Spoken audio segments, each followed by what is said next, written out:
Hi everyone welcome back. So ಆತ್ಮೀಯ ವಿದ್ಯಾರ್ಥಿ ಮಿತ್ರ ಸ್ಪರ್ಧಾರ್ಥಿಗಳ so ಇವತ್ತಿನ ಟಾಪಿಕ್ ಒಂದು ಕೈಂಡ್ಸ್ ಆಫ್ ಸೆಂಟೆನ್ಸಸ್ ನ ಪಾರ್ಟ್ 2 ಆಗಿರ್ತಕ್ಕಂಥದ್ದು. ಅಂದ್ರೆ ನಾವು ಈಗಾಗಲೇ ಪಾರ್ಟ್ 1 ನೋಡಿದ್ದೇವೆ. ಸೊ ಪಾರ್ಟ್ 1 ನಲ್ಲಿ ನಾವು ಅಸರ್ಟಿವ್ ಸೆಂಟೆನ್ಸ್ ಬಗ್ಗೆ ತಿಳ್ಕೊಂಡಿದ್ವಿ. ಸೊ ಈ ಪಾರ್ಟ್ 2 ನಲ್ಲಿ ನಾವು ಇಂಟ್ರೋಗೇಟಿವ್ ಸೆಂಟೆನ್ಸ್ ಬಗ್ಗೆ ನೋಡೋಣ.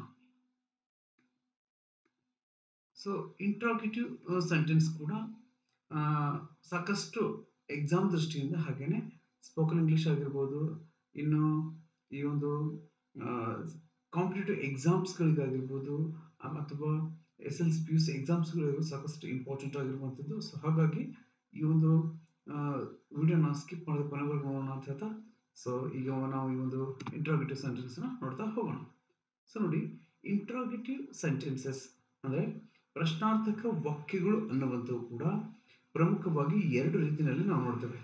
ಸೊ ಇಲ್ಲಿ ಸಾಮಾನ್ಯವಾಗಿ ನಾವು ಎಲ್ಲ ವಾಕ್ಯಗಳಲ್ಲೂ ಕೂಡ ನಾವು ಕಳೆದ ಕೆಲವು ವಿಡಿಯೋಗಳ ಮೂಲಕ ನೆಗೆಟಿವ್ ಪಾಸಿಟಿವ್ನ ನೋಡ್ತಾ ಬರ್ತಿದ್ದೀವಿ. ಸೊ ಹಾಗೆಯೇ ಇವತ್ತು ಈ ಒಂದು ಟಾಪಿಕ್ ಮೇಲೆ ಕೂಡ ನಾನು ನೆಗೆಟಿವ್ ಪಾಸಿಟಿವ್ ಅನ್ನು ತಂದಿರ್ತಕ್ಕಂಥದ್ದು. ಸೊ ಈ ಒಂದು ಇಂಟ್ರಾಗೇಟಿವ್ ಸೆಂಟೆನ್ಸ್ ಅಲ್ಲಿ ನಾವು SR/NO ಟೈಪ್ ಮತ್ತೆ WH ಟೈಪ್ ಅನ್ನುವಂಥ ಎರಡು ಪ್ರಮುಖ ಅಂಶಗಳನ್ನ ಇಟ್ಕೊಂಡು ಎರಡು ಭಾಗಗಳಾಗಿ ವಿಂಗಡಣೆಯನ್ನ ಮಾಡ್ತೀವಿ. ಯಾವುದನ್ನ? ಇಂಟ್ರಾಗೇಟಿವ್ ಸೆಂಟೆನ್ಸ್ ಅನ್ನು. ಸೊ ಇಲ್ಲಿ ಇಂಟ್ರಾಗೇಟಿವ್ ಸೆಂಟೆನ್ಸ್ ಅಲ್ಲಿ ಈ SR/NO ಟೈಪ್ ಅಲ್ಲಿ ಕೂಡ ಅಗೇನ್ ನಾವು ಎರಡು ಟೈಪ್ಸ್ ಗಳನ್ನ ನೋಡ್ತೇವೆ. ಸೊ ಅವು ಯಾವಂದ್ರೆ ಇಲ್ಲಿ ನೋಡಿ, ಫಸ್ಟ್ ಒನ್ ಬಂದು interrogative positive sentence and second one ಬಂದು ಇಂಟ್ರೋಗೇಟಿವ್ ನೆಗೆಟಿವ್ ಸೆಂಟೆನ್ಸ್ ಅನ್ನುವಂಥದ್ದು. ಸೊ ಈ ಇಂಟ್ರೋಗೇಟಿವ್ ನೆಗೆಟಿವ್ ಮತ್ತೆ ಪಾಸಿಟಿವ್ ಅಂದ್ರೆ ಏನು ಅನ್ನೋದನ್ನ ನಾವು ಹಂತ ಹಂತವಾಗಿ ನೋಡ್ತಾ ಹೋಗೋಣ. ಸೊ ಮೊದಲಿಗೆ ಇಂಟ್ರೋಗೇಟಿವ್ ಪಾಸಿಟಿವ್ ಅಂದ್ರೆ ಇದನ್ನ ಕನ್ನಡದಲ್ಲಿ ನಾವು ಪ್ರಶ್ನಾರ್ಥಕ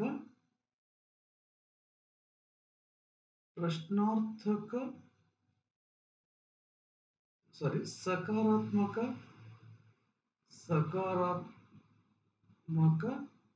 ಪ್ರಶ್ನಾರ್ಥಕ ವಾಕ್ಯ ಅಂತ ಕರಿತೀವಿ ಅದನ್ನ. ಸೊ ಅದರ ಒಂದು ಅರ್ಥದಲ್ಲಿ ನಮ್ಗೆ ಗೊತ್ತಾಗುವಂಥದ್ದು ಸಕಾರಾತ್ಮಕ ಅಂದ್ರೆ ಪಾಸಿಟಿವ್ ಅಂದ್ರೆ ನಮಗೆ ಒಳ್ಳೆ ಅಂಶಗಳಿಂದ ಕೂಡಿರುವಂಥದ್ದು, ಪ್ರಶ್ನೆಯಲ್ಲಿ ಇದರಲ್ಲಿ ಒಂದು ಪಾಸಿಟಿವ್ ಸೈಡ್ ಇರುವಂಥದ್ದು ಅಂತ ನಮ್ಗೆ ಸಹಜವಾಗಿ ಅರ್ಥ ಆಗುವಂಥದ್ದು. ಸೊ ಅದನ್ನ ನೋಡೋಕ್ಕಿಂತ ಮುಂಚೆ ನಾವು ಒಂದೊಂದಾಗಿ ಎಕ್ಸಾಂಪಲ್ ಕೂಡ ನೋಡೋಣ. ಸೊ ಅದಕ್ಕಿಂತ ಮುಂಚೆ ಡೆಫಿನೇಷನ್ ನೋಡೋಣ. ಇಂಟ್ರೋಗೇಟಿವ್ ನೋಡಿ, ಇಲ್ಲಿದೆ ನೋಡಿ, interrogative positive sentences are use to ask positive questions ಅಂತ ನಾವು ಹೇಳ್ತೇವೆ. ಸೊ ಈ ಇಂಟ್ರೋಗೇಟಿವ್ ಪಾಸಿಟಿವ್ ಸೆಂಟೆನ್ಸ್ಗಳು ನಾವು ಯಾವುದಕ್ಕೋಸ್ಕರ ಬಳಸ್ತೇವೆ ಅಂದ್ರೆ ಪಾಸಿಟಿವ್ ಕ್ವಶನ್ಸ್ಗಳನ್ನ ಕೇಳಲಿಕ್ಕೆ, ಅಂದ್ರೆ ಸಕಾರಾತ್ಮಕ ಪ್ರಶ್ನೆಗಳನ್ನ ಕೇಳಲಿಕ್ಕೆ ಇವುಗಳನ್ನ ಬಳಸ್ತೇವೆ. ಸೊ ಇನ್ನೊಂದೇನಪ್ಪ ಅಂದ್ರೆ ಈ ಇಂಟ್ರೋಗೇಟಿವ್ ಪಾಸಿಟಿವ್ ಸೆಂಟೆನ್ಸ್ ಏನಿದೆಯಲ್ಲ, ಇಲ್ಲಿ ನಾವು ಕೇವಲ ಎಸ್ ಆರ್ ನೋ ಅನ್ನುವಂಥ ಉತ್ತರವನ್ನ ಪಡಿತೀವಿ. ಇಲ್ಲಿ SR/NO ಟೈಪ್ ಅಲ್ಲಿ ಪಾಸಿಟಿವ್ ಆಗಿರ್ಬೋದು ಅಥವಾ ನೆಗೆಟಿವ್ ಆಗಿರ್ಬೋದು ಸೆಂಟೆನ್ಸ್. ಸೊ ಅಲ್ಲಿ ನಾವು ಎಸ್ ಅಥವಾ ನೋ ಅನ್ನುವಂಥ ಉತ್ತರವನ್ನ ಪಡಿತೀವಿ. ಸೊ ಹಾಗಾದ್ರೆ ಫಾರ್ಮುಲಾ ಹೇಗಿದೆ ಅಂತ ನೋಡೋಣ. ಸೊ ಆಮೇಲೆ ಎಕ್ಸಾಂಪಲ್ಗಳನ್ನ ನೋಡ್ತಾ ಹೋಗೋಣ. ಸೊ ನೋಡಿ, ಫಾರ್ಮುಲಾ ಬಂದು ಮೊದಲಿಗೆ ಇಲ್ಲಿ ಏನಿರ್ಬೇಕಂದ್ರೆ ಈ SR/NO ಟೈಪ್ ಪಾಸಿಟಿವ್ ನಲ್ಲಿ ಯಾವ ರೀತಿ ಇರ್ತದೆ ಅಂದ್ರೆ ಸೆಂಟೆನ್ಸ್ ನ ಸ್ಟ್ರಕ್ಚರ್ ಬಂದು ಮೊದಲಿಗೆ ಇಲ್ಲಿ ಹೆಲ್ಪಿಂಗ್ ವರ್ಬ್ ಇರ್ತದೆ, ದೆನ್ ಸಬ್ಜೆಕ್ಟ್, ಅದಾದ ಬಳಿಕ ಮೈನ್ ವರ್ಬ್, ಮತ್ತೆ ಅದಾದ ಬಳಿಕ object, then end of the sentence question mark ಇರುವಂಥದ್ದು. ಸೊ ಈ ರೀತಿಯಾದಂತಹ ಸ್ಟ್ರಕ್ಚರ್ ಹೊಂದಿರುವಂತಹ ಸೆಂಟೆನ್ಸ್ ಇದ್ರೆ ಅದೇನಾಗಿರುತ್ತೆ? Interrogative positive SR/NO type sentence ಆಗಿರ್ತದೆ. ಸೊ ಎಕ್ಸಾಂಪಲ್ ನೋಡ್ತಾ ಹೋಗೋಣ. So example number 1, do you drink coffee? Next example number 2, are you paying exam fee? Next number 3 ಬಂದು did you complete the homework? Next ನೋಡಿ, ಇಲ್ಲಿ was he teaching English in Kalburgi? ಇಲ್ಲಿ ನೋಡಿ, ಈ 4 example ನೋಡಿದಾಗ do you drink coffee, ನೀನ್ coffee ಕುಡಿತೀಯಾ ಅಂತ ನಾವು ಕೇಳ್ತಿದೀವಿ. ಸೊ ಇಲ್ಲಿ ಏನಿದೆಪ್ಪ ಅಂದ್ರೆ ನೋಡಿ, ಇಲ್ಲಿ ಡೂ ಅನ್ನುವಂಥದ್ದು ಹೆಲ್ಪಿಂಗ್ ವರ್ಬ್. ಸೊ ಈ ಡೂ ಅನ್ನು ನಾವು ಯಾವಾಗ ಬಳಸ್ತೇವೆ ಅನ್ನೋದು ಕೂಡ ನಮ್ಗೆ ಗೊತ್ತಿರಬೇಕು.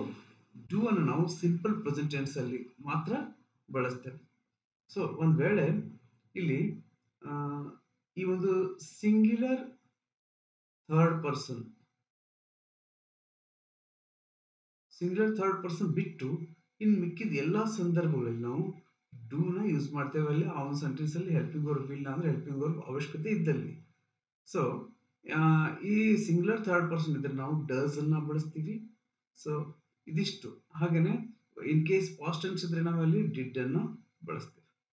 ಸೊ ಹಾಗಾಗಿ ಇಲ್ಲಿ ಡೂ ಅನ್ನುವಂಥದ್ದಲ್ಲಿ ಹೆಲ್ಪಿಂಗ್ ವರ್ಬ್ ಇರುವಂಥದ್ದು. ನೆಕ್ಸ್ಟ್ ನಾವು ಹೇಳಿದ್ವಿ ಫಾರ್ಮುಲಾದಲ್ಲಿ ಸಬ್ಜೆಕ್ಟ್ ಇರ್ಬೇಕಂತ ಹೇಳಿದ್ವಿ. ಸೊ ಇಲ್ಲಿ ಯು ಅನ್ನುವಂಥದ್ದು ಸಬ್ಜೆಕ್ಟ್. ಸೊ ಮೇನ್ ವರ್ಬ್ ಇರ್ಬೇಕಂತ ಡ್ರಿಂಕ್ ಅನ್ನುವಂಥದ್ದು main verb. So next coffee ಅನ್ನುವಂಥದ್ದು ಆಬ್ವಿಯಸ್ಲಿ ಇಟ್ಸ್ ಅ ಆಬ್ಜೆಕ್ಟ್ ಅಂತ ನಾವು ನೋಡ್ತೀವಿ. ಸೊ ಕೊನೆಗೆ ಕ್ವಶನ್ ಮಾರ್ಕ್ ಇರ್ಬೇಕಂತ ಹೇಳಿದ್ರೆ ಇಲ್ಲಿ ಕ್ವಶನ್ ಮಾರ್ಕ್ ಇರ್ತಕ್ಕಂಥದ್ದು. ಸೊ ಈ ರೀತಿ ನೋಡಿ, ನೀವು ಯಾವ ಒಂದು ಸೆಂಟೆನ್ಸ್ ಬೇಕಾದರೂ ಚೆಕ್ ಮಾಡ್ಕೊಳ್ಳಿ, ನಾವು ಕೊಟ್ಟಂತಹ ಫಾರ್ಮುಲಾ ಇಲ್ಲಿ ಅಪ್ಲೈ ಆಗ್ತಿರ್ತಕ್ಕಂಥದ್ದು. ಸೊ ಹಾಗಾಗಿ ನಾವೇನು ಏನು ಹೇಳ್ತೇವೆ ಅಂದರೆ interrogative positive sentences begin with, ನೋಡಿ, interrogative positive sentences begin with helping verbs end in question mark ಅಂತ ಹೇಳ್ತಾರೆ. ಸೊ ಈ ಇಂಟ್ರೋಗೇಟಿವ್ ಪಾಸಿಟಿವ್ ಸೆಂಟೆನ್ಸ್ಗಳು ಹೆಲ್ಪಿಂಗ್ ವರ್ಬ್ನಿಂದ ಆರಂಭಗೊಂಡು ಅವು ಯಾವುದರಿಂದ ಕೊನೆಗೊಳ್ತವೆ ಅಂದರೆ ಕ್ವಶನ್ ಮಾರ್ಕಿಂದ ಕೊನೆಗೊಳ್ತವೆ ಅಂತ ನಾವು ನೋಡ್ತೀವಿ. ಸೊ ಐ ಹೋಪ್ ಇದು ನಮ್ಗೆ ಅರ್ಥ ಆಗಿದೆ ಅಂತ ಭಾವಿಸ್ತೇನೆ. Interrogative positive sentence. So next ಈಗ ಇಂಟ್ರೋಗೇಟಿವ್ ನೆಗೆಟಿವ್ ಸೆಂಟೆನ್ಸ್ ಅನ್ನು ನೋಡೋಣ. ಸೊ ಇದರಲ್ಲಿದು ಎಸ್ ಆರ್ ನೋ ಟೈಪ್ನಲ್ಲಿ ನೆಗೆಟಿವ್.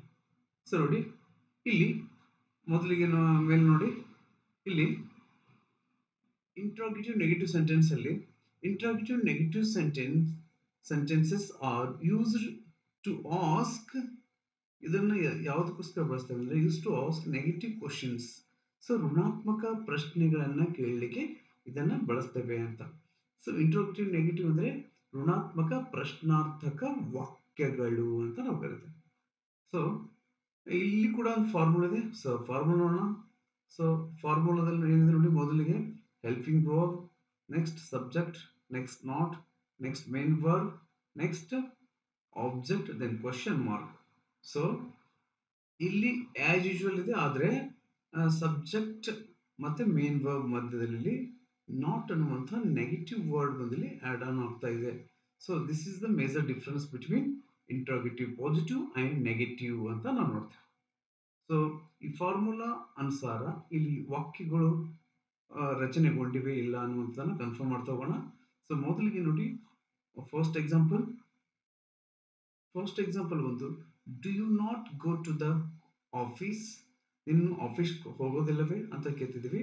ಸೊ ಇಲ್ಲಿ ಏನಪ್ಪ ಅಂದ್ರೆ ಡು ಅನ್ನುವಂಥದ್ದು again helping verb, do you ಅಂತಕ್ಕಂಥ ಸಬ್ಜೆಕ್ಟ್, ನಾಟ್ ಅನ್ನುವಂಥ negative word, go is a main verb, to the office it's an objective ಅಂತ.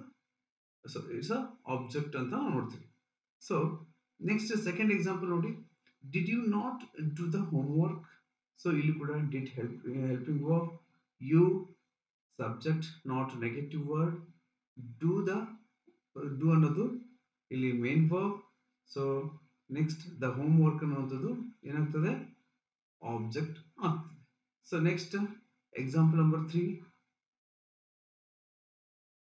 R you not coming to Kalaburagi. So ಇಲ್ಲಿ ಕೂಡ ಆರ್ ಅನ್ನೋದು helping verb, you subject, not negative word, coming main verb, to ಅನ್ನುವಂಥದ್ದು to Kalaburagi ಅನ್ನುವಂಥದ್ದು object. So next fourth one example, is she ನೋಡಿ, is she not at kitchen. So ಇಲ್ಲಿ is ಅನ್ನುವಂಥದ್ದು helping verb, C subject, not negative word, at the kitchen object. ಇನ್ನೊಂದು ಏನಪ್ಪಾ ಅಂದ್ರೆ main verb ಎಲ್ಲ ಸಂದರ್ಭಗಳಲ್ಲಿ ಬರಲೇಬೇಕಂತಲ್ಲ, ಅದನ್ನು ಕೂಡ ನಾವು ಅರ್ಥ ಮಾಡ್ಕೋಬೇಕು. Sometimes out of the rule ಕೂಡ ಫಂಕ್ಷನ್ ಆಗ್ತಾ ಇರ್ತವೆ. ಸೊ ಅದರಲ್ಲಿ ಇದು ಕೂಡ ಒಂದು. ಸೊ ನೆಕ್ಸ್ಟ್ ಬಂದು fifth one, does he not play cricket ಅಂತ ನೋಡ್ತೀವಿ. ಸೊ ಡಸ್ ಅನ್ನುವಂಥದ್ದು helping verb. So he pronoun ಅದು ಕೂಡ ಇಲ್ಲಿ ಸಬ್ಜೆಕ್ಟ್ ಆಗಿರ್ತಕ್ಕಂಥದ್ದು. ಸರ್ ಪ್ರೊನೌನ್ ಅಂತ ಅನ್ಕೋಬೇಕು, ಹೌದು ಪ್ರೊನೌನ್ ಹೌದು, ಆದರೆ ಇಲ್ಲಿ ಸೆಂಟೆನ್ಸ್ ಸ್ಟ್ರಕ್ಚರ್ ಅಲ್ಲಿ ನಾವು ನೋಡೋದಾದ್ರೆ ಅದು ಒಂದು ಸಬ್ಜೆಕ್ಟ್. ಸೊ ನಾಟ್ ಅನ್ನುವಂಥದ್ದು ನೆಗೆಟಿವ್ ವರ್ಡ್, ಪ್ಲೇ ಅನ್ನುವಂಥದ್ದು ಒಂದು main verb, so cricket object ಅಂತ ನೋಡ್ತಾರೆ. ಸೊ ಇಲ್ಲಿ ಕೂಡ ನೋಡಿ, interrogative negative sentences begin with helping verbs end in question mark ಅಂತ ನೋಡ್ತೀವಿ. ಇವು ಕೂಡ ಹಾಗೇನೆ, ಇವು ಆರಂಭದಲ್ಲಿ ಹೆಲ್ಪಿಂಗ್ ವರ್ಬ್ ಅನ್ನು ಒಳಗೊಂಡಿದ್ದು ಕೊನೆಗೆ ಏನು ಒಳಗೊಂಡಿದೆ, ಕ್ವಶನ್ ಮಾರ್ಕ್ ಒಳಗೊಂಡಿದೆ. ಇಲ್ಲಿ ಅತ್ಯಂತ ಇಂಪಾರ್ಟೆಂಟ್ ಆಗಿರುವಂತಹ ಒಂದು ಅಂಶ ನಮ್ಮ ತಲೆಯಲ್ಲಿ ಇರಬೇಕೆಂದ್ರೆ, ಇಲ್ಲಿ interrogative yes or no type interrogative ನಲ್ಲಿ ಪಾಸಿಟಿವ್ ಆಗಲಿ ನೆಗೆಟಿವ್ ಆಗಿರಲಿ, ಅಲ್ಲಿ ನಮ್ಗೆ ಜಸ್ಟ್ ಎಸ್ ಆರ್ ನೋ ಅನ್ನುವಂಥ ಉತ್ತರ ಮಾತ್ರ ಸಿಗ್ತದೆ. ಸೊ ಎಸ್ ಆರ್ ನೋ ಅನ್ನುವಂಥ ಉತ್ತರ ಸಿಗ್ತಿತ್ತಂದ್ರೆ ಅದು yes or no type interrogative sentence, whether it is positive or negative. ಇದೊಂದು ಕಾನ್ಸೆಪ್ಟ್ ನಮ್ಮ ತಲೆಯಲ್ಲಿ ಇರಬೇಕು.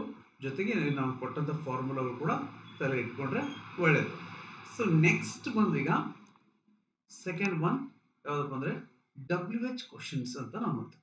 ಸೊ WH ಕ್ವಶನ್ಸ್ ಅಲ್ಲಿ WH questions are use to ask extra information ಅಂತ ನೋಡ್ತೀವಿ. ಸೊ ಈ WH ಕ್ವಶನ್ಸ್ಗಳು ನಾವು ಯಾವುದಕ್ಕೋಸ್ಕರ ಬಳಸ್ತೇವೆ ಅಂದರೆ ಎಕ್ಸ್ಟ್ರಾ ಇನ್ಫಾರ್ಮೇಶನ್ ಅಂದರೆ ಹೆಚ್ಚಿನ ಮಾಹಿತಿಯನ್ನು ಕೇಳಲಿಕ್ಕೋಸ್ಕರ. So yes or no type ಅಲ್ಲಿ ಈ ಹಿಂದಿನ ಇಂಟ್ರೋಗೇಟಿವ್ ನಾವು ಎರಡು ಸೆಂಟೆನ್ಸ್ಗಳನ್ನು ನೋಡಿದ್ವಿ, ಎರಡು ಪ್ರಕಾರದ. ಅವು yes or no type positive ಮತ್ತು ನೆಗೆಟಿವ್. ಅಲ್ಲಿ ಓನ್ಲಿ ಹೌದು ಇಲ್ಲ ಅನ್ನುವಂಥ ಉತ್ತರ ಮಾತ್ರ ಸಿಗ್ತದೆ. ಆದ್ರೆ ಇಲ್ಲಿ ಹಾಗಲ್ಲ, we get here extra information ಎಲ್ಲಿ WH ಟೈಪ್ ಕ್ವಶನ್ಸ್ ನಲ್ಲಿ. ಸೊ ನೋಡಿ, here also we have two types of WH questions. ಇಲ್ಲಿ ಕೂಡ ನಾವು ಎರಡು ಪ್ರಕಾರದ WH ಕ್ವಶನ್ಸ್ ಗಳನ್ನ ನೋಡ್ತೇವೆ. ಸೊ ಯಾವ ಅಂದ್ರೆ WH ಟೈಪ್ ಪಾಸಿಟಿವ್ ಹಾಗೆ WH ಟೈಪ್ ನೆಗೆಟಿವ್ ಅಂತ ನೋಡ್ತೀವಿ. ಸೊ ಮೊದಲಿಗೆ ನಾವೀಗ ಪಾಸಿಟಿವ್ ಅನ್ನ ನೋಡೋಣ. So WH type positive sentence ಅನ್ನು ನೋಡ್ತಾ ಹೋಗೋಣ. ನೋಡಿ, these sentences are use to ask extra information in positive way ಅಂತ ಹೇಳ್ತೇವೆ. ಸೊ ನಾವು ಈಗಾಗಲೇ ಹೇಳಿದ ಹಾಗೆ ಈ ಒಂದು WH ಟೈಪ್ ಕ್ವಶನ್ಸ್ಗಳು ನಮಗೆ ಎಕ್ಸ್ಟ್ರಾ ಇನ್ಫಾರ್ಮೇಶನ್ ಅನ್ನ ಕೇಳಲಿಕ್ಕೆ ಬಳಸ್ತೇವೆ. ಸೊ ಈ ಒಂದು ಪಾಸಿಟಿವ್ ನಲ್ಲಿ ಹೆಂಗಿರ್ತಂದ್ರೆ ಈ ಎಕ್ಸ್ಟ್ರಾ ಇನ್ಫಾರ್ಮೇಶನ್ ಅದು ಯಾವ ರೀತಿ ಆಗಿರ್ತದೆ, ಸಕಾರಾತ್ಮಕವಾಗಿ ಕೂಡಿರ್ತದೆ. ಅಂದ್ರೆ WH ಟೈಪ್ ಪಾಸಿಟಿವ್ ಸೆಂಟೆನ್ಸಸ್ಗಳು ಸಕಾರಾತ್ಮಕ ಹೆಚ್ಚಿನ ಮಾಹಿತಿಯನ್ನು ಒಳಗೊಂಡಿರ್ತವೆ ಅಂತ ನೋಡ್ತೇವೆ. ಸೊ ಇಲ್ಲಿ ಪ್ರಶ್ನೆ ನೋಡೋದು ತಮ್ಗೆ ಅರ್ಥ ಆಗ್ತದೆ. ಅದಕ್ಕಿಂತ ಮುಂಚೆ ಫಾರ್ಮುಲಾ ನೋಡೋಣ. ಫಾರ್ಮುಲಾ ಬಂದು ಮೊದಲಿಗೆ ನೋಡಿ ಇಲ್ಲಿ ಏನಂದ್ರೆ WH word, so next helping verb, next subject, next verb, next object, then last question mark. So example number 1, why do you drink water ಅನ್ನುವಂಥದ್ದು. ಸೊ ನೀನು ವಾಟರ್ ಏಕೆ ಕುಡಿತೀಯಾ ಅಂತ ಕೇಳ್ತಾ ಇರ್ತಕ್ಕಂಥದ್ದು. ಇಲ್ಲಿ ಈ ಒಂದು ವಾಕ್ಯದಲ್ಲಿ ವೈ ಅನ್ನುವಂಥದ್ದು ಏನಾಗ್ತದೆ, WH ವರ್ಡ್ ಆಗ್ತದೆ. ಸೊ ನೆಕ್ಸ್ಟ್ ಡೂ ಅನ್ನುವಂಥದ್ದು helping verb, you subject, drink main verb, water object, question mark ಕೊನೆಯಲ್ಲಿ ಇರ್ತಕ್ಕಂಥದ್ದು. ಸೊ ಈ ರೀತಿ ನಾವು ಕೊಟ್ಟಂತ ಫಾರ್ಮುಲಲ್ಲಿ 100% ಏನಾಗಿದೆ, ಅಪ್ಲೈ ಆಗಿರ್ತಕ್ಕಂಥದ್ದು. ಇನ್ ಕೆಲವು ಸಂದರ್ಭಗಳಲ್ಲಿ ಡೋಂಟ್ ಯು ಡ್ರಿಂಕ್ ವಾಟರ್ ಅಂತ ಕೂಡ ಕೇಳ್ಬೋದು. ಏನಾಗುತ್ತಂದ್ರೆ ಸಮ್ಟೈಮ್ಸ್ ಔಟ್ ಆಫ್ ರೂಲ್ ಕೂಡ ಫಂಕ್ಷನ್ ಮಾಡ್ತಿರ್ತವೆ. ಸೊ ಅದು ಕೂಡ ನಮ್ಗೆ ಗೊತ್ತಿರಬೇಕು. ಸರ್ ನೀವು ಹೇಳಿದ್ರಿ why do you drink water ಅಂತ ಹೇಳಿದ್ರಿ. ನೆಕ್ಸ್ಟ್ ನೆಗೆಟಿವ್ ಬಂದಾಗ ಹೇಳ್ತೀನಿ ಅದ್ರ ಬಗ್ಗೆ, ಅಂದ್ರೆ ಔಟ್ ಆಫ್ ರೂಲ್ ಫಂಕ್ಷನ್ ಮಾಡುವಂಥದ್ದು. ಇದನ್ನೇ ನಾವು ನೆಗೆಟಿವ್ ಮಾಡಿದ್ರೆ ಏನಾಗುತ್ತೆ, why do you not drink water ಆಗುತ್ತೆ. ಅದನ್ನು ನಾವು why don't you drink water ಕೂಡ ಅನ್ಬೋದು. ಸೊ ಅದನ್ನು ನೆಕ್ಸ್ಟ್ ಹೇಳೋಣ. ಇರಲಿ, ಈಗ ಎರಡನೇ ಎಕ್ಸಾಂಪಲ್ ನೋಡೋಣ. ಎರಡನೇ ಎಕ್ಸಾಂಪಲ್ ಬಂದು what do you want from me. ನೋಡಿ, ಈ ಎರಡು ವಾಕ್ಯಗಳನ್ನು ನಾವೀಗ ನೋಡಿದಾಗ ನಮ್ಗೆ ಅನ್ನಿಸ್ತಾ ಇದೆ ಅಂದ್ರೆ why do you drink water, ಇಲ್ಲಿ ಎಸ್ ನೋ ಬರೋದಿಲ್ಲ. ಇಲ್ಲಿ ನಮ್ಗೆ ಡೀಟೇಲ್ ಆಗಿ ಆನ್ಸರ್ ಬೇಕು. ನೀರು ಯಾಕೆ ಕುಡಿತೀಯಾ, ಅಂದ್ರೆ it's good for the health, it's control the body heat. So ಈ ರೀತಿ ನಾವು ಸಾಕಷ್ಟು ರೀಸನ್ಸ್ಗಳಿಂದ ನಾವೇನ್ ಮಾಡ್ತೀವಿ, ಈ ಒಂದು ನೀರನ್ನ ಕುಡಿತೀವಿ ಅಂತ ನಾವು ಅನೇಕ ರೀಸನ್ಗಳು, ವಿಭಿನ್ನ ವ್ಯಕ್ತಿಗಳಿಂದ ವಿಭಿನ್ನ ರೀಸನ್ಗಳು ಕೂಡ ಬರುವಂತ ಸಾಧ್ಯತೆ ಇರ್ತದೆ, ಹೌದಿಲ್ಲ. ಸೊ ಇಲ್ಲಿ ಡೀಟೇಲ್ ಆಗಿ ಎಕ್ಸ್ಟ್ರಾ ಇನ್ಫಾರ್ಮೇಶನ್ ಅನ್ನ ಇಲ್ಲಿ ಈ ಒಂದು ಪ್ರಶ್ನೆಗಳಿಂದ, ಈ ಪ್ರಶ್ನೆ ಕೇಳಿದ್ರೆ ನಮ್ಗೆ ಎಕ್ಸ್ಟ್ರಾ ಇನ್ಫಾರ್ಮೇಶನ್ ದೊರಕ್ತದೆ. ಸೊ ಹಾಗಾಗಿ ನಾವು ಡೆಫಿನೇಷನ್ ಏನ್ ಹೇಳಿದ್ದೇವೆ ಅಂದ್ರೆ these type of questions are used to get extra information ಅಂತ ನಾವು ಹೇಳ್ಬೋದಾಗಿದೆ, ಹೌದಲ್ಲ. ಸೊ ನೆಕ್ಸ್ಟ್ ನೋಡಿ, ಥರ್ಡ್ ಒನ್ ಬಂದು who did knock the door ಅನ್ನುವಂಥದ್ದು. Who did knock the door ಅನ್ನುವಂಥದ್ದು ಇಲ್ಲಿ ಕೂಡ ನಾವು just yes or no type ಅಂತ ಹೇಳಕ್ ಆಗಲ್ಲ. ಯಾರು ಅಂದ್ರೆ ಅದು ಯಾರು ಆಗಿರ್ಬೋದು, ಡೀಟೇಲ್ ಆಗಿ ನಮ್ಮ ಅಜ್ಯೂಮ್ಷನ್ಸ್, ನಮ್ ಗೆಸ್ಸಸ್ ಓಡ್ತಾ ಇರ್ತಾವ ತಲೆ, ಹೌದಿಲ್ಲ. ಸೊ ಆ ರೀತಿ ಯಾರೋ ಒಬ್ರು ಆಗಿರುವಂತ ಪಾಸಿಬಿಲಿಟಿ ಇರುತ್ತೆ. ಸೊ ನೆಕ್ಸ್ಟ್ ಫೋರ್ತ್ ಒನ್ ಬಂದು ವೇರ್ ಆರ್ ಯು ಗೋಯಿಂಗ್ ನಾವು. ಸೊ ನಿನಗೆ ಎಲ್ಲಿಗೆ ಹೋಗ್ತಿದ್ಯಾ ಅಂತ ನಾವು ಕೇಳ್ತಿರ್ತೀವಿ. ಸೊ ನೀನು ಎಲ್ಲಿಗೆ ಹೋಗ್ತಿದ್ಯಾ ಅಂದ್ರೆ ಅಲ್ಲಿ ಒಂದು ಶಾರ್ಟ್ ಆನ್ಸರ್ ಇರುವಂತ ಸಾಧ್ಯತೆ ಕಮ್ಮಿ ಇರ್ತದೆ. Minimum in a sentence or more than sentence or paragraph anything ಏನೇ ಇರ್ಬೋದಲ್ಲಿ. ಸೊ ಹಾಗಾಗಿ ಇಲ್ಲಿ ಎಕ್ಸ್ಟ್ರಾ ಇನ್ಫಾರ್ಮೇಶನ್ ನಮಗೆ ದೊರಕ್ತಾ ಇದೆ ಅಂತ ಹೇಳ್ಬೋದು. ಹಾಗೆ ನಾವು ಕೊಟ್ಟಂತ ಫಾರ್ಮುಲಾ ಕೂಡ ಇಲ್ಲಿ ಕಂಪ್ಲೀಟ್ ಆಗಿ ಫಾಲೋ ಆಗಿರ್ತಕ್ಕಂಥದ್ದು. So this kind of sentences begin with WH words and end in question mark ಅಂತ ಹೇಳ್ತೀವಿ. ಸೊ ಈ ಪ್ರಕಾರದ ವಾಕ್ಯಗಳು ಯಾವುದರಿಂದ ಆರಂಭಗೊಳ್ತಂದ್ರೆ ಈ WH ಕ್ವಶನಿಂಗ್ ವರ್ಡ್ ನಿಂದ ಆರಂಭಗೊಂಡು ಯಾವುದರಿಂದ ಕೊನೆಗೊಳ್ತಂದ್ರೆ ಕ್ವಶನ್ ಮಾರ್ಕ್ ಇಂದ ಕೊನೆಗೊಳ್ತವೆ. ಯಾವ ಪ್ರಕಾರದ ವಾಕ್ಯಗಳು? WH ಟೈಪ್ ಪಾಸಿಟಿವ್ ಸೆಂಟೆನ್ಸಸ್ ಅಂದ್ರೆ WH ಪ್ರಕಾರದ ಪ್ರಶ್ನಾರ್ಥಕ ಸಕಾರಾತ್ಮಕ ವಾಕ್ಯಗಳು ಅಂತ ನಾವೇನ್ ಹೇಳ್ತೀವಿ ಅವುಗಳು. ಸೊ ನೆಕ್ಸ್ಟ್ ಬಂದು WH ಕ್ವಶನ್ಸ್ಗಳಲ್ಲಿ ಅಗೇನ್ ಇನ್ನೊಂದು ನಾವು ಈಗಾಗಲೇ ಹೇಳಿದ್ವಿ ಎರಡು ಪ್ರಕಾರ ಅಂತ. WH type negative sentence. So WH type negative sentence ಕೂಡ ಒಂದು ಡೆಫಿನೇಷನ್, ಇದರ ಒಂದು ಡೆಫಿನೇಷನ್ ನೋಡಿ ಆಮೇಲೆ ಡಿಟೇಲ್ ನೋಡ್ತಾ ಹೋಗೋಣ. These sentences R used to ask extra information in negative way. This is the major difference between WH type positive and negative. So ಇದು ಅದರ ಒಂದು ಹೇಳಿಕೆಯಲ್ಲಿ ಹೆಡ್ಡಿಂಗ್ ಅಲ್ಲೇ ಇದೆ. ನೆಗೆಟಿವ್ ಅಂದ್ರೆ negative side extra information, positive ಅಂದ್ರೆ ಪಾಸಿಟಿವ್ ಸೈಡ್ ಎಕ್ಸ್ಟ್ರಾ ಇನ್ಫಾರ್ಮೇಶನ್. ಇಷ್ಟೇ ನಾವು ನೆನ್ಪಿಟ್ಕೋಬೇಕು. ಸೊ ನೆಕ್ಸ್ಟ್ ಏನಪ್ಪ ಅಂದ್ರೆ ಫಾರ್ಮುಲಾ ಬಂದು ನೋಡಿ. ಇದ್ರ ಫಾರ್ಮುಲಾ ಏನಿದೆ ಅಂದ್ರೆ ಇಲ್ಲಿ ಮೊದಲಿಗೆ WH ವರ್ಡ್, ಹಾಗೇನೆ ಹೆಲ್ಪಿಂಗ್ ವರ್ಬ್, ಹಾಗೇನೆ subject, then not, then object, then question mark. So ಈ ರೀತಿಯಾದಂಥ ಒಂದು ಸ್ಟ್ರಕ್ಚರ್ ಅನ್ನು ನಾವು ಈ ಒಂದು WH ಟೈಪ್ ನೆಗೆಟಿವ್ ಸೆಂಟೆನ್ಸ್ ನಲ್ಲಿ ನೋಡ್ತೇವೆ. ಸೊ ನೋಡಿ ಫಸ್ಟ್ ಎಕ್ಸಾಂಪಲ್ ಬಂದು why did you not prepare well for examination ಅಂತ ಇಲ್ಲೊಂದು ಪ್ರಶ್ನೆ ಇದೆ. ನೀನು ಎಕ್ಸಾಮ್ಗೋಸ್ಕರ ಯಾಕೆ ಒಳ್ಳೆ ರೀತಿಯಲ್ಲಿ ಪ್ರಿಪೇರ್ ಆಗಲಿಲ್ಲ ಅಂತ ಇಲ್ಲಿ ಪ್ರಶ್ನೆ ಇರ್ತದೆ.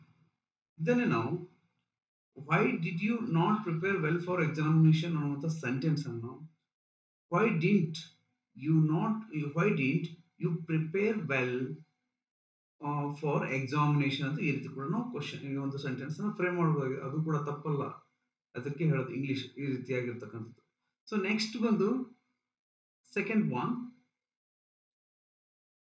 why do you not come to the party yesterday? So sorry, why did you not come to the party yesterday? So ನಿನ್ನೆ ನೀನು ಪಾರ್ಟಿಗೆ ಯಾಕೆ ಬರಲಿಲ್ಲ. ಇದನ್ನು ಕೂಡ ನಾವು ಅಗೇನ್ ಇನ್ನೊಂದು ರೀತಿನಲ್ಲೂ ಕೂಡ ಮಾಡ್ಬೋದು. ಅದು ಯಾವ ರೀತಿ ಅಂದ್ರೆ why didn't you come to the party yesterday? So ಇದು ಏನಪ್ಪಾ ಅಂದ್ರೆ ಬಿಗಿನರ್ಸ್ಗೆ ಕನ್ಫ್ಯೂಸ್ ಆಗಬಾರ್ದು ಅಂತ ನಾನು ಈ ರೀತಿ ಕಾಂಟ್ರಾಕ್ಟೆಡ್ ವರ್ಜನ್ ಅನ್ನ ಬಳಸಲಾಗಿದೆ, ಅಂದ್ರೆ ಶಾರ್ಟ್ ಫಾರ್ಮ್ಸ್ ಗಳನ್ನ ಬಳಸಲಾಗಿದೆ ಈಸಿ ವೇನಲ್ಲಿ ಹೇಳ್ಕೊಡುವಂತ ಪ್ರಯತ್ನವನ್ನು ಮಾಡ್ತಿರ್ತಕ್ಕಂಥ. ಸೊ ಡಿಂಟ್, ಡೋಂಟ್ ಅವೆಲ್ಲ ಕಾಂಟ್ರಾಕ್ಟೆಡ್ ವರ್ಜನ್ ಅಂದ್ರೆ ನೆಗೆಟಿವ್ ಪ್ಲಸ್ ಒಂದು ಹೆಲ್ಪಿಂಗ್ ವರ್ಬ್ಸ್ ಆಡ್ ಮಾಡಿ ನಾವು ಮಾಡೋದ್ರಿಂದ ಸಮ್ಟೈಮ್ಸ್ ಬಿಗಿನರ್ಸ್ ಗಳಿಗೆ ಕನ್ಫ್ಯೂಸ್ ಆಗುತ್ತೆ ಅಂತ ನಾನು ಈಸಿ ವೇನಲ್ಲಿ ಹೇಳ್ಕೊಡ್ತಿರ್ತೇನೆ. ಸೊ ನೆಕ್ಸ್ಟ್ ಏನಪ್ಪಾ ನೋಡಿ ಇಲ್ಲಿ whom do you want to meet right now? So ಇಲ್ಲಿ ನೋಡಿ whom do you not to meet right now. So ನೀನು ಯಾರಿಗೆ ಭೇಟಿಯಾಗೋಕೆ ಇಷ್ಟಪಡಲ್ಲ ಈ ಕ್ಷಣದಲ್ಲಿ, ಈ ಕ್ಷಣ ನೀನು ಯಾರನ್ನು ಭೇಟಿಯಾಗೋಕೆ ಇಷ್ಟಪಡೋದಿಲ್ಲ ಅಂತ ಹೇಳ್ತಿದ್ದೀವಿ. ಸೊ ಇಲ್ಲಿ ಕೂಡ WH ವರ್ಡ್ ಬಂದು whom. ಸೊ ನೆಕ್ಸ್ಟ್ do ಅನ್ನುವಂಥದ್ದು ಏನಾಗ್ತದೆ ಹೆಲ್ಪಿಂಗ್ ವರ್ಬ್, ಯು ಅನ್ನೋ subject, not negative word, to meet right ನಾವು ಅಂತಕ್ಕಂಥದ್ದು ಆಬ್ಜೆಕ್ಟ್, ಕೊನೆ ಕ್ವಶನ್ ಮಾರ್ಕ್ ಇದೆ ನೋಡಿ. ಸೊ ಈ ರೀತಿ ನೆಕ್ಸ್ಟ್ ಫೋರ್ತ್ ಒನ್ ಎಕ್ಸಾಂಪಲ್ ಬಂದು why do you not wait for me? Why do you not wait for me? So next fifth one example ಬಂದು whom do you want to believe? So ಈ ರೀತಿ whom do you not to believe. So ಈ ಎಲ್ಲಾ ಸೆಂಟೆನ್ಸ್ಗಳು ಏನಾಗಿವೆ ಅಂದ್ರೆ ಈ 5 ಸೆಂಟೆನ್ಸ್ಗಳು WH type negative, ಅಂದ್ರೆ ಈ WH question ನಲ್ಲಿ ಋಣಾತ್ಮಕ ಕ್ವಶನ್ಗಳಾಗಿವೆ, ಅಂದ್ರೆ ಈ ಪ್ರಶ್ನಾರ್ಥಕ ಋಣಾತ್ಮಕ ಕ್ವಶನ್ಗಳಾಗಿವೆ ಅಂತ ನೋಡ್ತೀವಿ. ಸೊ ಇವುಗಳನ್ನು ಎಕ್ಸ್ಟ್ರಾ ಇನ್ಫಾರ್ಮೇಶನ್ಗೋಸ್ಕರ ಬಳಸ್ತೇವೆ. ಈ ಎಲ್ಲ ಪ್ರಶ್ನೆಗಳು ಈ 5 ಪ್ರಶ್ನೆಗಳಿವೆ. ಈ ಹಿಂದಿನ ಪ್ರಶ್ನೆಗಳಾಗಿರ್ಬೋದು, ಇಲ್ಲಿ WH ನಲ್ಲಿ ಇವೆಲ್ಲವೂ ಕೂಡ ಹೌದು ಇಲ್ಲ ಅನ್ನುವಂಥ ಉತ್ತರವನ್ನು ಬಯಸುವುದಿಲ್ಲ, ಸುದೀರ್ಘ ಉತ್ತರವನ್ನ ಬಯಸುವಂತ ಪ್ರಶ್ನೆಗಳು ಆಗಿರ್ತಕ್ಕಂಥದ್ದು. ಸೊ ಐ ಹೋಪ್ ನಿಮ್ಗೆ ಅರ್ಥ ಆಗಿದೆ ಅಂತ ಭಾವಿಸ್ತೇನೆ. ಎಸ್ ಆರ್ ನೋ ಟೈಪ್ ಅಂದ್ರೆ ಶಾರ್ಟ್ ಅಂಡ್ ಸ್ವೀಟ್ ಆನ್ಸರ್ ಬಯಸ್ತಕ್ಕಂಥ, ಅಂದ್ರೆ ಎಸ್ ಆರ್ ನೋ ಅನ್ನುವಂಥ ಆನ್ಸರ್ನೇ ಬಯಸ್ತೇವೆ. ಆದ್ರೆ ಈ WH ಟೈಪ್ ಕ್ವಶನ್ಸ್ಗಳು ಸುದೀರ್ಘ ಉತ್ತರನ ಬಯಸ್ತವೆ ಅಂತ ನಾವು ನೋಡಿದ್ದಾಯ್ತು. ಸೊ ಇದು ಈ ಒಂದು ಸೆಂಟೆನ್ಸಸ್ ನ ತಾವು ಕಲಿಯೋದ್ರಿಂದ ಮುಂಬರ್ತಕ್ಕಂಥ ಸಾಕಷ್ಟು ಗ್ರಾಮರ್ ಕಲಿಕೆಗೆ ಅನುಕೂಲ ಆಗಲಿದೆ ಅಂತ ನಾನು ಭಾವಿಸ್ತೇನೆ. ಯಾಕೆಂದ್ರೆ ಮುಂದೆ ಫ್ರೇಮಿಂಗ್ ಕ್ವಶನ್ ಆಗಿರ್ಬೋದು, ಕ್ವಶನ್ ಟ್ಯಾಗ್ ಮಾಡೋಕೆ ಆಗಿರ್ಬೋದು, ಇನ್ ಈ ಒಂದು active voice passive direct indirect ಮಾಡ್ಬೇಕಾದ್ರೆ ಆಗಿರ್ಬೋದು, ಅಲ್ಲಿ ಕೂಡ ನಮಗೆ ಟೆನ್ಸ್ ಜೊತೆಗೆ ಸೆಂಟೆನ್ಸ್ ಸ್ಟ್ರಕ್ಚರ್ ಕೂಡ ಗೊತ್ತಿರಬೇಕು. ಯಾಕಂದ್ರೆ ನಾವು ಈ ಹಿಂದೆ ಲೈವ್ ಕ್ಲಾಸಲ್ಲಿ ಕೂಡ ಹೇಳಿದ್ವಿ, ಒಂದು ಎಕ್ಸಾಂಪಲ್ ನ ಕೊಟ್ಟಿದ್ವಿ, shut the door, shut up your mouth. Imperative sentences ಬಂದಾಗ ನಾವಲ್ಲಿ ಏನ್ ಮಾಡ್ತೀವಿ, ಲೆಟ್ ಪ್ಲಸ್ ಬಿ ಅನ್ನುವಂಥದ್ದನ್ನ ಬಳಸ್ತೀವಿ. ಅಲ್ಲಿ ಅಂದ್ರೆ ಆಕ್ಟಿವ್ ಪ್ಯಾಸಿವ್ ಮಾಡ್ಬೇಕಾದ್ರೆ.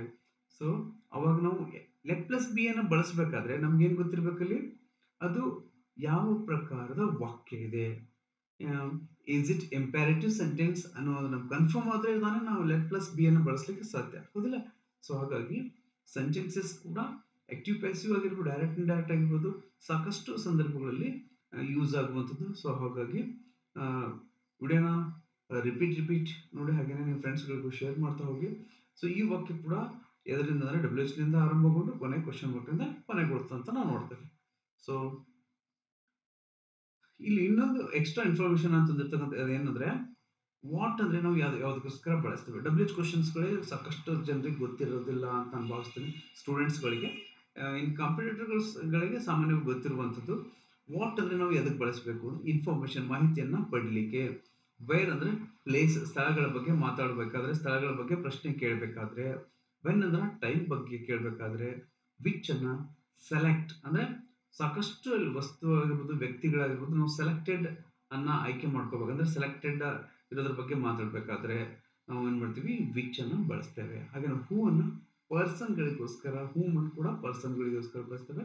ವೈನ ರೀಸನ್, ಕಾರಣ ಕೇಳಿ ಅಂತ ಹೇಳ್ತೀವಿಲ್ಲ, ಸಾರಿ ನಾವು ವೈ ಅನ್ನುವಂತಹ ಒಂದು WH ಕ್ವಶನಿಂಗ್ ವರ್ಡ್ ಅನ್ನ ಬಳಸ್ತೇವೆ.